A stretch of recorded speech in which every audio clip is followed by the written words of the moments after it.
বিশ্ব আদিবাসী দিবস আজ 30 বছর হতে চলেছে এবং সে বিশ্ব আদিবাসী দিবস যে জন্য গোটা বিশ্ব জুড়ে আদিবাসীরা উদযাপন করছে যে প্রধান যে আদিবাসীদের আত্মনিয়ন্ত্রণের অধিকার, সেই আত্মনিয়ন্ত্রণের অধিকারকে আবার ভারতবর্ষের আদিবাসীদেরকে আওয়াজ দেওয়া, মেসেজ দেওয়ার জন্য মূলত এই বিশ্ব আদিবাসী দিবসটা ভারত জাগাত মাঝি পারগানা মহল এবং জীবন মহলের পক্ষ থেকে আমরা আয়োজন করেছি।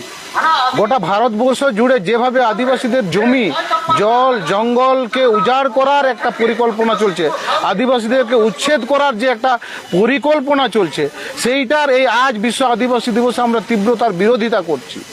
উদাহরণ হিসাবে আমরা এই মারাংবুরু পাহাড়, যেটা পরেশনাথ পাহাড়, সেখান থেকে আদিবাসীদের উচ্ছেদ করার একটা চক্রান্ত চলছে। আমাদের লঘু পাহাড়ে, মানে ঝাড়খণ্ডের লঘু পাহাড়ে, বোকারো লঘু পাহাড়ে, সেখানেও আদিবাসীদের যে জঙ্গলটা আছে সেই জঙ্গলটাকে উচ্ছেদ করার একটা মানে পুরো সরকারিভাবে কর্মসূচি গ্রহণ করা হচ্ছে। এবং আমাদের বিশেষ করে পুরুলিয়ার যে অযোধ্যা পাহাড়ের 2017 সাল থেকে ঠুড়গা পাম্প স্টোরেজ প্রজেক্ট করার যে চিন্তাভাবনা সরকার করেছিল, তার আমরা বিরোধিতা করেছি। 2018 সাল থেকে লাগাতার আমরা লড়াই করছি, কিন্তু পশ্চিমবঙ্গ সরকার এবং ভারত সরকার দুই সরকারে 2006 বনাধিকার আইনকে গুরুত্ব না দিয়ে জঙ্গল মানে অযোধ্যা পাহাড়টাকে একেবারেই পুরো জঙ্গল শূন্য করার জন্য ঠুড়গা বাঁধ এবং কাঁঠাল জল প্রকল্প প্রজেক্ট ওখানে তৈরি করার একটা চেষ্টা করছে।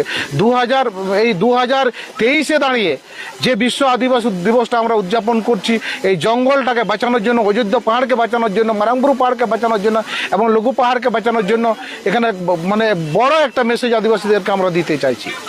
আজ কি অনুষ্ঠান করলেন আপনি?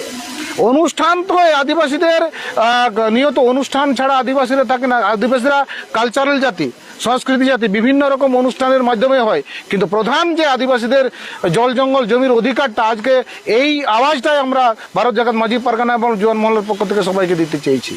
দীর্ঘদিন ধরে আপনার এই দাবি তুলে আসছেন, এখনো কোনো কাজ হয়নি, আগামী দিনে হবে বলে আশা রাখছেন? 2006 থেকে আজ 2023, এত বছর পর কেন্দ্র সরকার এবং রাজ্য সরকার, দুইটা সরকারেই 2006 বনাধিকার আইনকে এরা গুরুত্ব দেয়নি কোনো জায়গাতে। 2006 বনাধিকার আইনকে প্রতিষ্ঠা করার জন্য একটা এক চুল কাজ এরা করেনি আর কি। যতগুলো কাজ হচ্ছে, আদিবাসীদের বিভিন্ন গণসংগঠনগুলো এই 2006 বনাধিকার আইনে যে বিভিন্ন জায়গায় গ্রাম সভা করছে, যাতে আদিবাসীরা বনাঞ্চল এলাকায় নিজেদের অধিকারটা, নিজেদের আত্মনিয়ন্ত্রণের অধিকারটা ফিরে পায়। আগামী দিনে হবে কি মনে হয় আপনাদের দাবি? সরকার যেভাবে কাজ করছে, সরকার 2006 বনাধিকার শুধু আইন নয়, আদিবাসীদের অন্যান্য আইন যে আইনগুলো আছে, যেমন ফেক এসটি সার্টিফিকেটগুলো কাতারে কাতারে পশ্চিমবঙ্গ থেকে ফেক এসটি সার্টিফিকেট বেরোচ্ছে।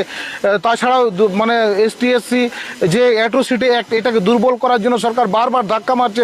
সরকারের পক্ষ থেকে বিভিন্ন সরকারের মদতপুষ্ট কিছু পরিবেশপ্রেমী সংগঠন, কিছু NGO এই কাজগুলো করে যাচ্ছে এবং সুপ্রিম কোর্টও বারবার এই জায়গাটাকে ধাক্কা মারার চেষ্টা করছে সরকার। আর যেটা সব থেকে আদিবাসীদের জন্য যেটা বারবার বলছে, আদিবাসীদের উন্নয়ন করছি, আদিবাসীদের যে জমিটা কেড়ে নিচ্ছে, এর থেকে বোঝা যায় যে সরকার কোনোভাবেই আদিবাসীদের মদত করার জন্য তৈরি নয়। আদিবাসীদেরকে ওই ধামসা মাদল, খিচুড়ি এইসব খাইয়ে আমাদের আজকের ওই অনুষ্ঠানটাকে পণ্ড করার জন্য বিভিন্ন জায়গায় সরকারের পক্ষ থেকে, রাজনৈতিক দলের পক্ষ থেকে এখানে প্রোগ্রাম নেওয়া হচ্ছে। কি হচ্ছে ওই প্রোগ্রামগুলোতে?